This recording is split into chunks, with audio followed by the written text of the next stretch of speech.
All right, this lecture this lecture is devoted to the topic of existentialist ethics. We are still under the category of anti-ethics, and just to explain the significance of anti-ethics, that's the label that I have given to those ethical approaches that are essentially rejecting of standard ethical approaches. These approaches reject Kantian ethics and its approach, utilitarianism and its approach, natural law ethics. These particular theories that we're talking about under anti-ethics really ultimately go on to question whether or not we can really make any valid, objective, substantial ethical declarations at all as to what is right and what is wrong. So today we're going to focus specifically upon existentialism and existentialist ethics. So at this point, I will pull up the PowerPoint slide and we will begin the lecture.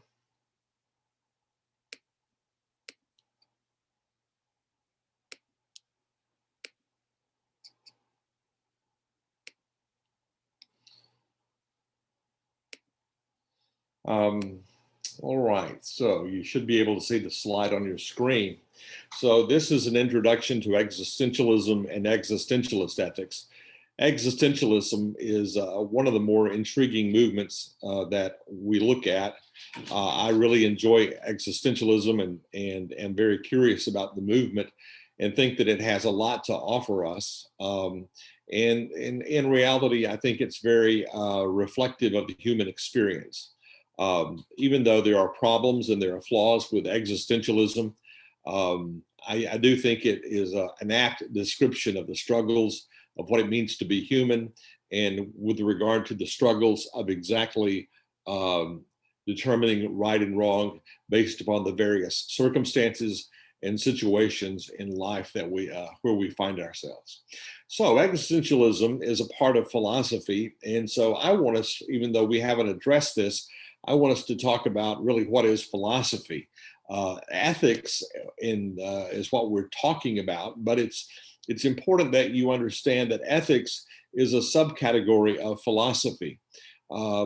Ethics is also referred to as moral philosophy. Moral philosophy addresses that which is ethical, unethical, right, or wrong. And so, once again, ethics is a part of philosophy. It's a subcategory of philosophy. There are a variety of subcategories of philosophy, and we're focusing upon one slice of the discipline of philosophy, and that's morality and moral considerations. So, philosophy generally asks, what does it all mean? It asks, why are we here?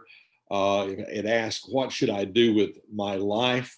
Though that last question is a little closer to the idea of moral philosophy. How should I live my life? What kind of person should I be? What kind of moral guidelines should shape my life? And those kinds of things. Philosophers analyze and pick apart, and they try to come up with reasons for their beliefs and reasoned answers for their questions. And it's important to notice that in that statement, it says that philosophers strive to come up with reasoned answers for their questions. Philosophy has no regard for intuitionism. And by intuitionism, I mean the idea that I feel that something is right, or I feel that something is wrong, or I'm uncomfortable with this, or I'm uncomfortable with that. Those are not valid bases for philosophy with regard to making decisions about what is right or what is wrong. The second portion of that statement says philosophy looks for reasoned answers for the questions of life. So philosophy is concerned with reason, concerned with rationality. What is the reasonable thing to do? What is the rational thing to do? So philosophy is not concerned with religion as a source of authority. It is not concerned with intuition as a source of authority. Philosophy is concerned with reason and rationality and logic as a source of authority. So the philosophy deals with the problem of meaning. Why is that? Because humans crave meaning. Humans crave a universe that makes sense. We don't want to live in a chaotic cosmos. We don't want to think that we live in a universe or a cosmos that doesn't make sense. We don't want to think that we live in a universe or a cosmos in which we cannot find our place. So we, as a result, philosophers say, create stories or created stories to make sense out of the universe. But when the universe doesn't cooperate, we feel like a stranger in the world. Now, that's moving toward existentialism. We crave meaning in life as human beings. We crave a universe that makes some degree of sense and is to some extent coherent and meaningful. And when it does not make sense or is not meaningful, then therefore we create stories in order to give coherence to our place in the chaotic nature of life. For example, philosophers, many philosophers, I should say, would say that that's the source of religious stories. That, for example, with regard to the Hebrews in the Old Testament, that the Hebrews had been in slavery in Egypt, that they had been worked brutally and treated harshly. And so they came up with a story of their deliverance from Egypt in order, and God's allowing those kinds of things in order to explain that which was otherwise inexplicable. That's an example of what we're getting at here, where we create stories to give meaning to life. So that's kind of what that's an important point, and will be for the exam. So existentialism, let's move into looking at existentialism. Existentialism deals with the question of how do we exist in the world, how do we live in the world, and how do we act in the world. Existentialism is a complex philosophy that emphasizes the existence of the human being. It emphasizes the lack of meaning and the lack of purpose in life. It emphasizes the solitude of human existence, the fact that when life goes astray, when life becomes chaotic, we feel cut off, we feel alienated, we feel isolated from meaning and significance and purpose, and even from our other fellow human beings. So existentialism really is a very complex philosophy. Their entire course is taught on existentialism, so we'll not be able to cover everything, but we will cover some of the dominant things of existentialism in this particular section. Existentialism, where did it emerge from? Well, existentialism itself emerged from a moment of crisis in human history. Existentialism emerged from a moment of crisis in world history. It was during the Second World War, when Europe found itself in a crisis faced with death and destruction, that the existentialist movement began to flourish in France during the 1940s. It was popularized in France in the 1940s. So out of that crisis of World War II and the Nazi invasion of France and the death and the destruction and the chaos that emerged in France in World War II, existentialism emerged in order to serve as an explanation for the events surrounding the nation of France, and also why life had become so difficult and challenging and seemingly insurmountable. The next question says, next slide says that there are two different types of existentialism. Notice on the slide in front of you, one type of existentialism is what I have determined godly existentialism. And by that, I simply mean it's theistic existentialism. Really, godly existentialism is kind of a pop term. It should be called, in a more academic context, theistic existentialism. And that is existentialism which allows for the existence of God. And there are examples of that. I've listed some for you there. Soren Kierkegaard, Marcel, and Maritain, Catholic theologians, Paul Tillich, a Protestant theologian, Martin Buber, who is was a Jewish theologian. Theistic existentialists believe that God does exist, but it believes that people are alienated from God. That's why we act the way that we act, feel the way that we feel, do the things that we do. Man is alienated from his godlike self. Existentialism would say that we are, as human beings, created in the image of God, but we are alienated from that. We are cut off from that. And we struggle to try and close the gap so that we can have some degree of greater proximity to our Creator. Theistic existentialism also argues that freedom involves accepting the responsibility for our choices and committing to those choices in life. So theistic existentialists would say that we are responsible for the moral decisions that we make, and that we have to commit to those decisions and own our place in making those decisions. And that's the way that the God of the universe has created the universe and what he expects of us.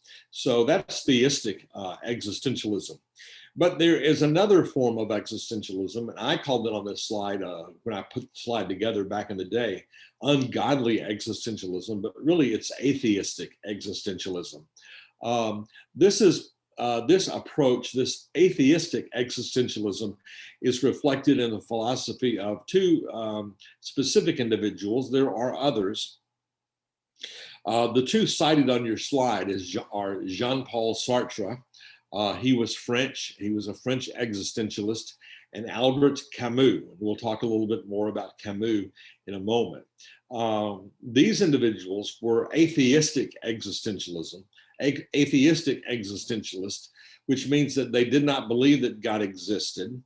They do not believe that there was any God who existed to give meaning or purpose to the universe, and that essentially you and I are on our own when it comes to the living of this life.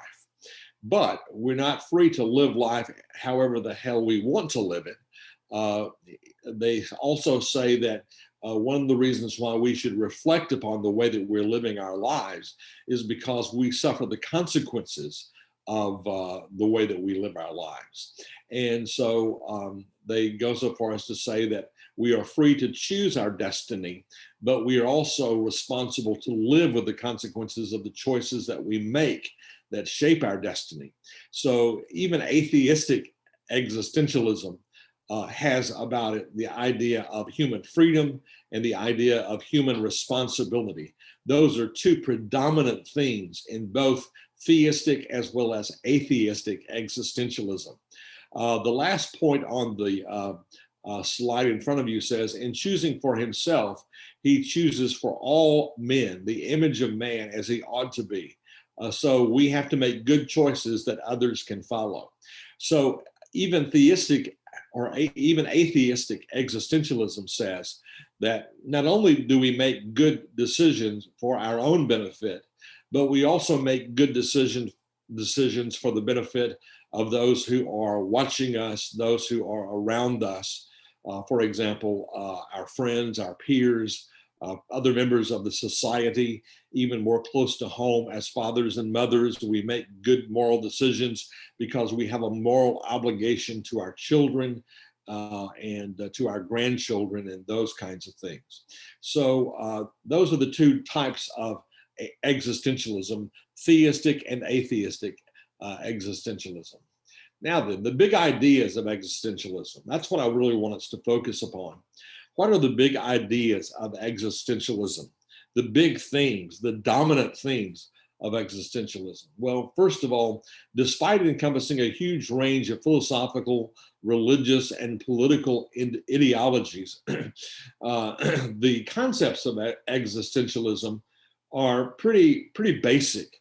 And I think when we go through these concepts, that you'll be able to identify with them, and they will interpret your life as you're living it. Existentialism is really very pragmatic, and it's really very relevant to what we face in life and moments that we experience in life. So let's look at some of the major themes. First of all, the existentialist took Descartes' notion, which we have not talked about, I think, therefore I am, and they eliminated that. They thought that that was an absolutely absurd comment. You won't have to know what the meaning of that is for this class. If you were in my introduction to philosophy or in critical thinking, you would have to know it, but we're not going to be concerned with that. But the point is that they rejected Descartes' notion of I think, therefore I am. And they substituted it with this phrase that is on the slide in front of you now. Existence precedes essence. Now, that's a major theme, and I can guarantee you, you're going to see that on the exam. That's a major theme for existentialism. Existence precedes essence. What does that phrase mean? It seems rather opaque. It seems rather obtuse. But what does the phrase mean? Well, let's look at the phrase. Existence precedes or comes before essence. We could word that in this fashion. For the word existence, we could put behavior precedes. For the word essence, we could put being. Existence precedes essence. Behavior precedes being. Now, let's flesh that out a little bit more. What do the existentialists mean when they say that behavior precedes being? Now, previous philosophers and moral philosophers were predisposed to saying that essence precedes existence. In other words, who you are shapes what you do, all right? They said that essence precedes existence. Who you are, the kind of person that you are, shapes what you do. So you could look at my actions and you can tell the kind of person that I am. Essence precedes existence, according to previous moral philosophers like Kant, perhaps the utilitarians, but especially Kant. But the existentialists turned that phrase on its heels and say, no, that's not right. They disagreed wholeheartedly with the idea that my being shapes my doing or my character shapes my behavior. They reversed that completely and said, no, my behavior shapes my character. What I am is shaped by what I do, or what I do shapes, impacts, molds who I am. So the way that I act influences and shapes the person that I am to become. So actions shape being. That's really what they're saying. So they completely reverse past the thoughts of past philosophers and say you should be careful about the way that you live your life, and you should be careful about the behavior in which you engage. You should be careful about the actions in which you engage, because you're doing those things ultimately shapes your being, and eventually your fate becomes sealed. So I hope you're getting the point. The point is the existentialists say, be careful of the way that you act and the way that you behave and those things, because your actions shape who you will become, the kind of person that you will be. Your actions shape the kind of mother that you will be. Your actions shape the kind of father that you will be. Your actions shape the kind of citizen that you will be. Your actions shape the kind of husband or wife that you will be. It's not that your being gives rise to your actions, but that your actions give rise to your being. And that's an important, a central point for existentialism. And I think that they have a valid point here. I think they have a very, very valid point. and that this certainly merits pondering by you and me, the extent to which our actions and our behavior shapes who we become. Um, so, existence precedes essence implies that the human being has no essence, no essential self, no being, that you're kind of a blank slate. You have no being. Your being can go good, your being can go bad, and it will go good, it will go bad based upon the behavior in which you engage. All right, so existence precedes essence implies that the human being really has no essence. You're a blank slate. Your future is wide open with regard to the kind of person that you can be. And so you and I should watch the way that we behave and be careful about the way that we behave. Existence before essence. People are born like a blank slate, so say the existentialist. And people create their essence or their being through their unique experiences.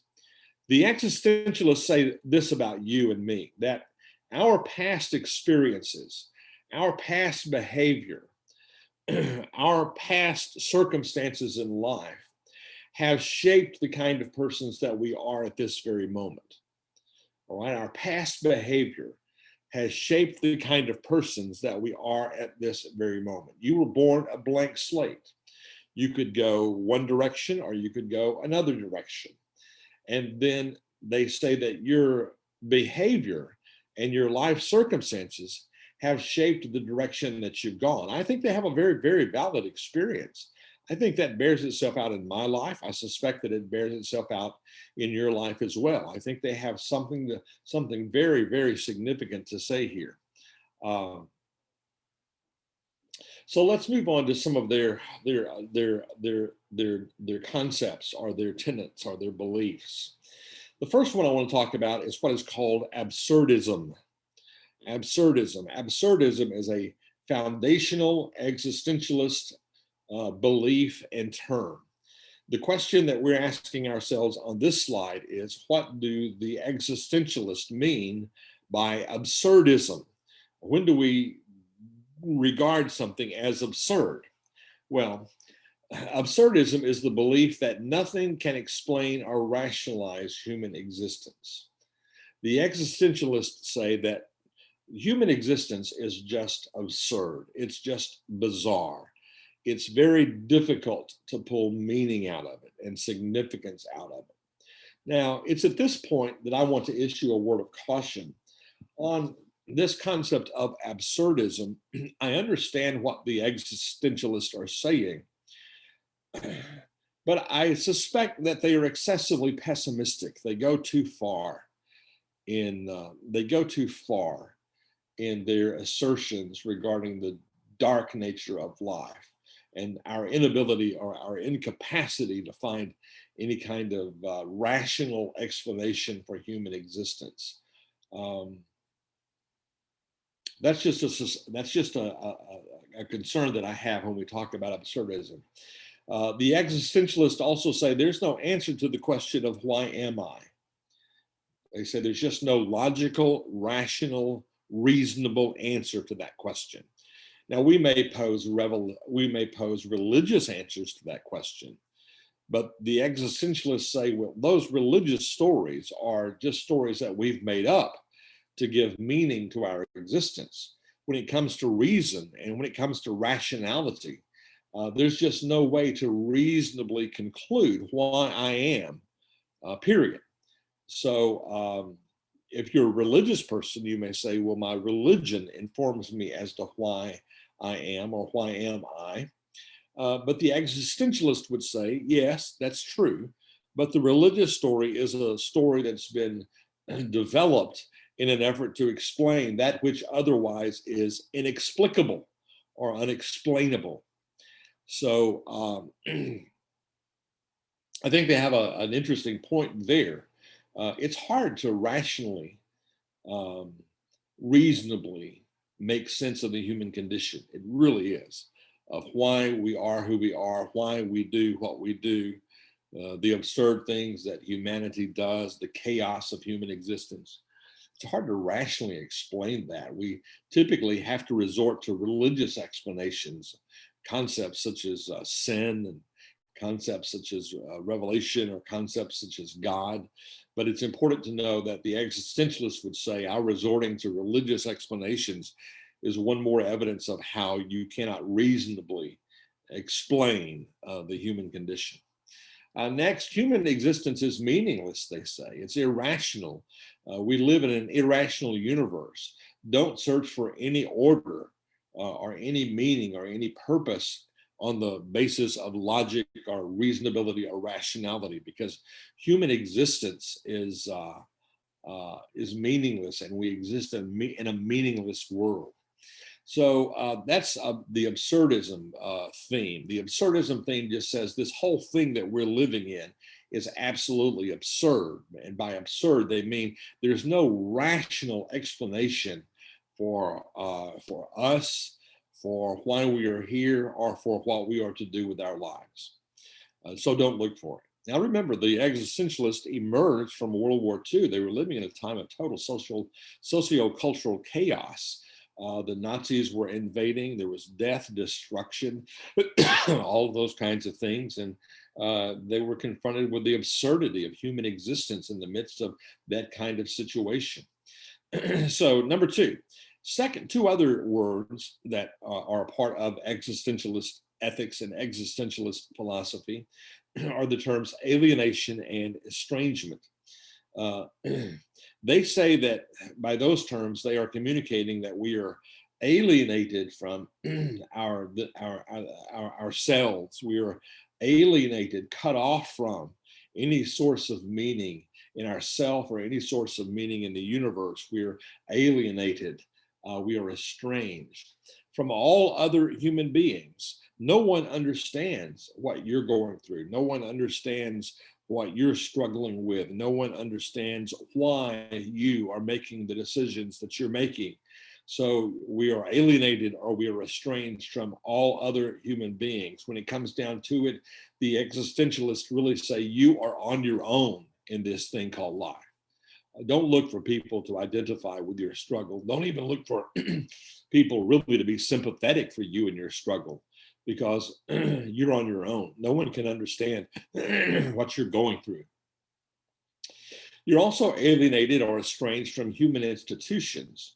Human institutions like government, human institutions like religious institutions, any other social institutions that you can think of. Those institutions are inhumane, or they are dehumanizing, or they are remote, or they are cold, or they are calloused. You're cut off. You're on your own to survive this thing. Don't look to the institutions to be sympathetic to your struggle. The institutions really are not helpful, ultimately, to your human predicament in life. Next, you're cut off from the past. The past is the past. You can't change the past. You can't alter the past. The past is the past. The past is what it is. You're cut off from the past. It's still there. It hangs over you. It hangs around your neck like an albatross. So the past is the past. It has a present impact upon your life, but there's not anything from the past that you can change, nothing that you can alter. You can say, I wish this would not have happened. I wish I would have been born in this context.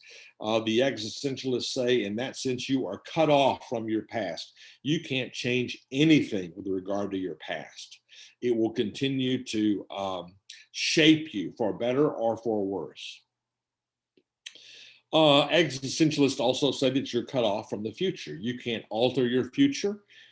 You can try to change your future. You can try to shape your future, but you don't know what the future holds.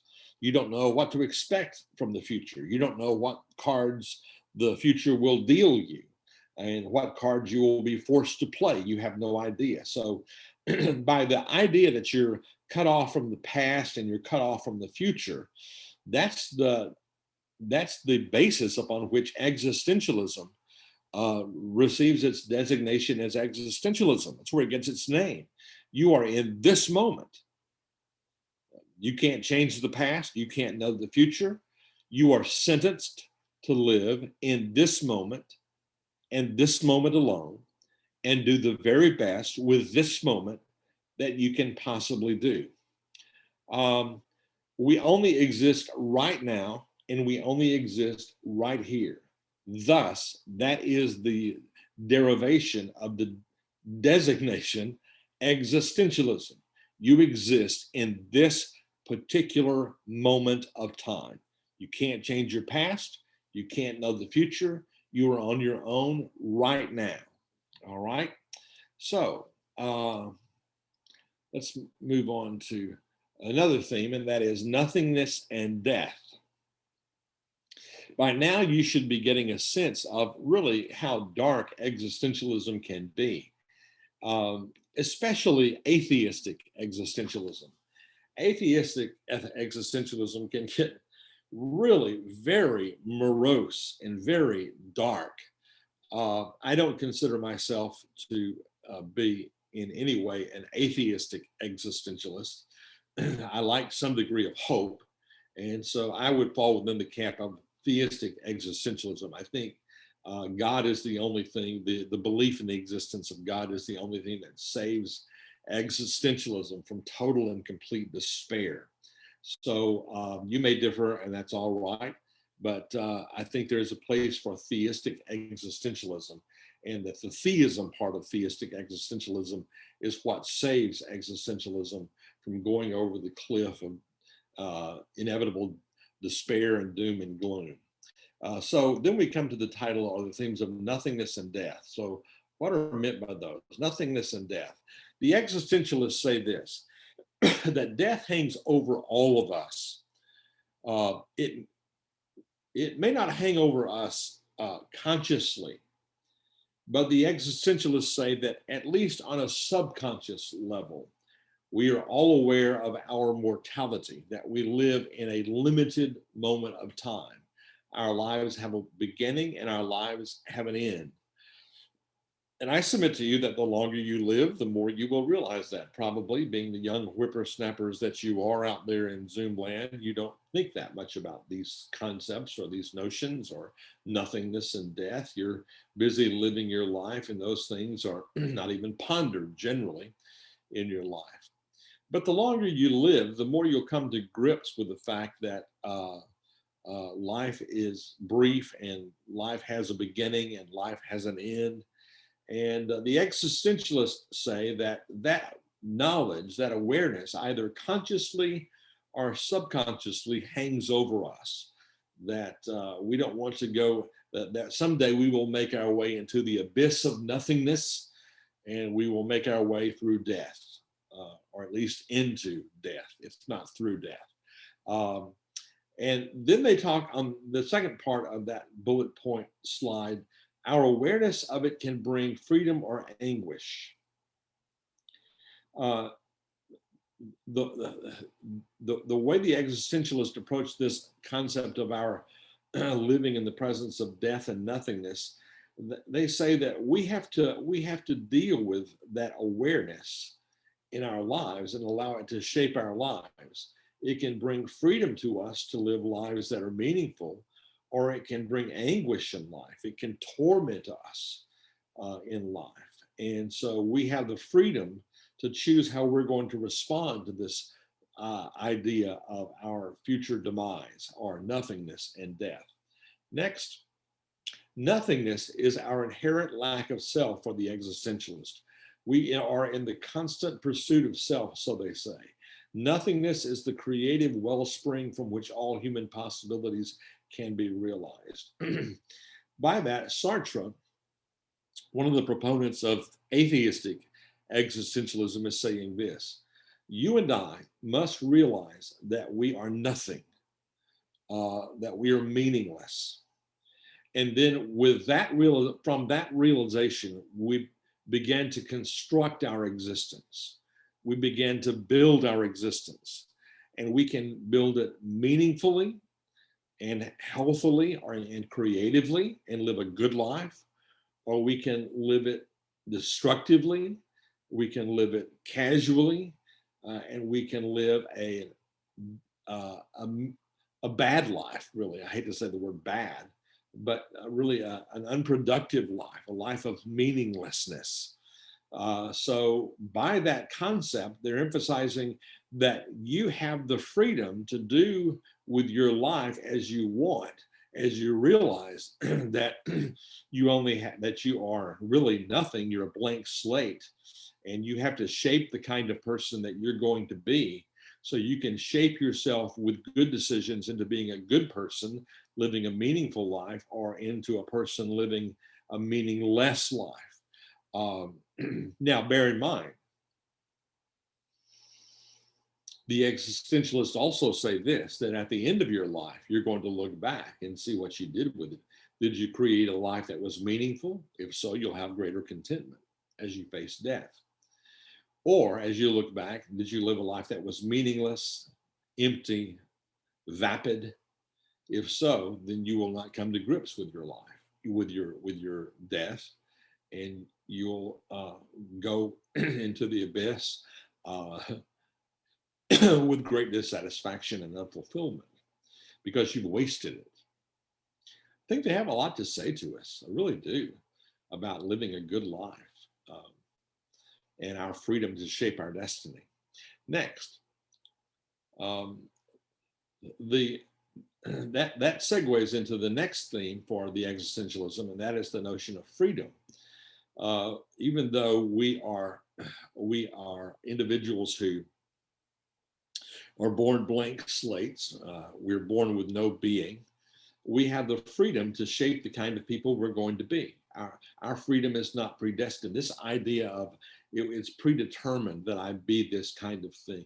My mom, my parents painted my nursery pink, and I was dealt a bad deal in life.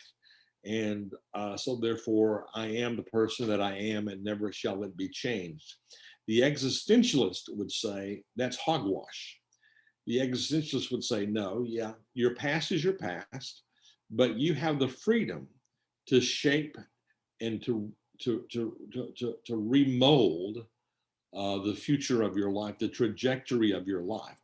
So in that sense, the existentialist, while seemingly being very dark, they're very optimistic about our ability to improve our lot in life, our status in life, the quality of life that we're living, and not be constantly enslaved, drugged down by our past, and however we might be victimized by our past. So we have the freedom to make choices, and we have the freedom to make commitments to things that are going to live to productive lives. So first of all, humans have the freedom to choose. You have the freedom to choose your destiny. You're a blank slate.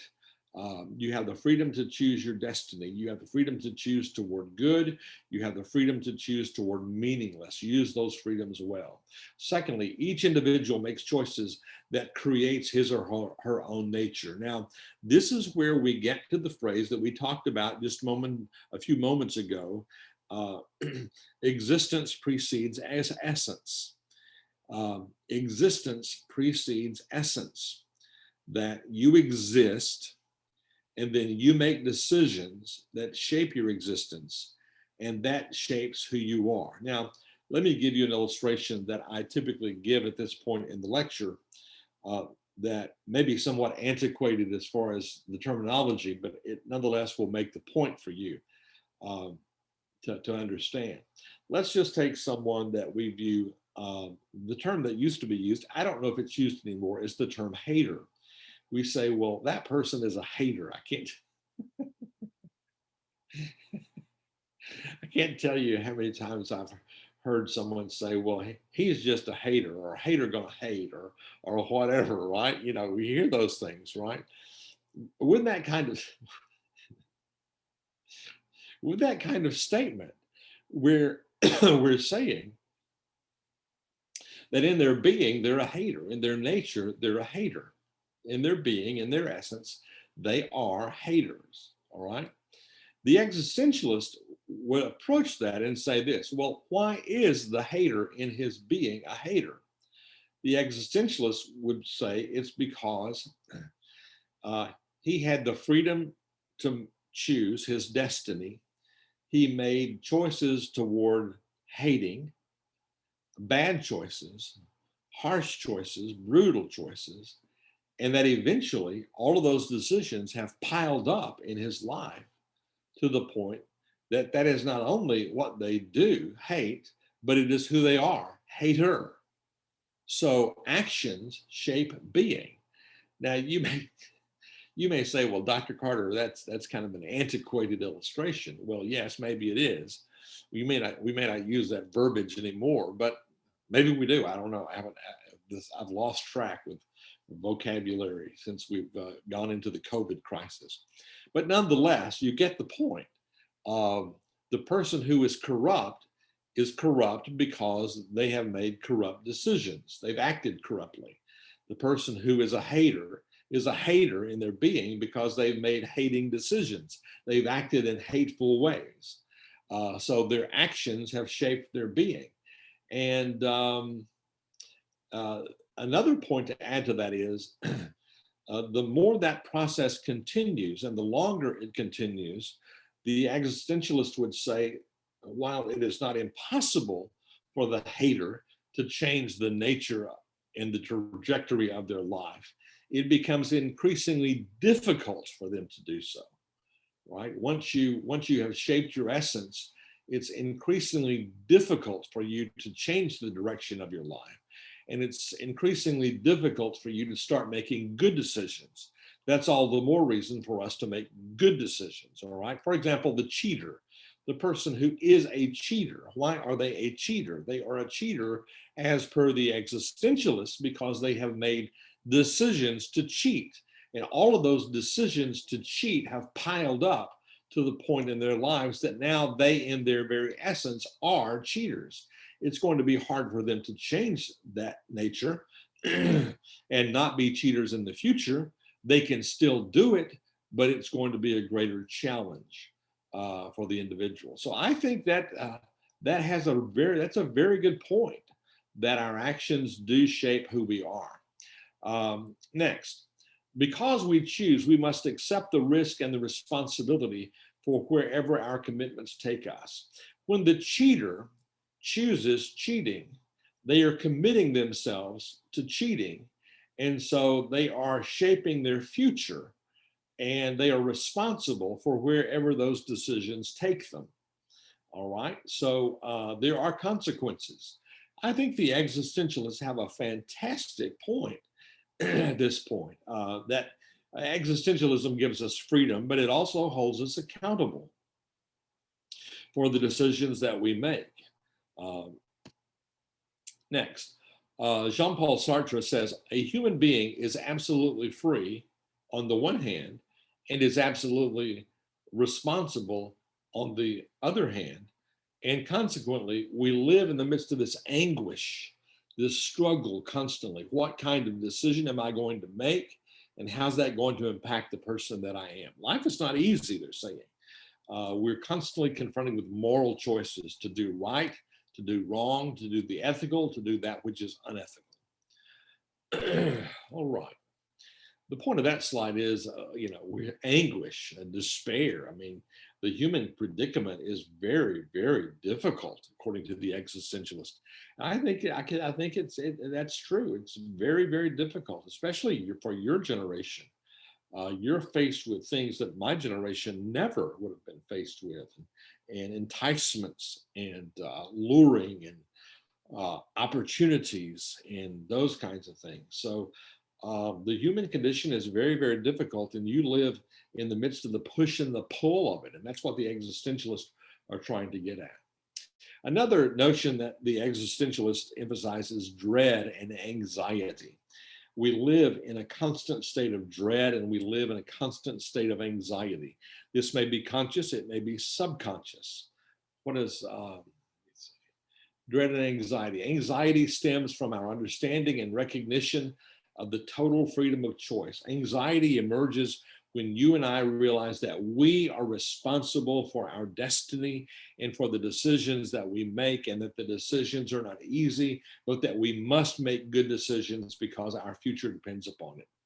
Let me see. The big names of existentialism, we're not going to go into those things. Soren Kierkegaard is a theistic existentialist.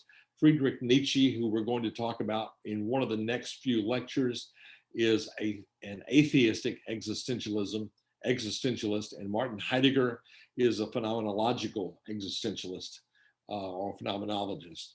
So we're not going to go into those names at this point, but we will go into Nietzsche in a little in one of our future lectures in the next couple of lectures or so.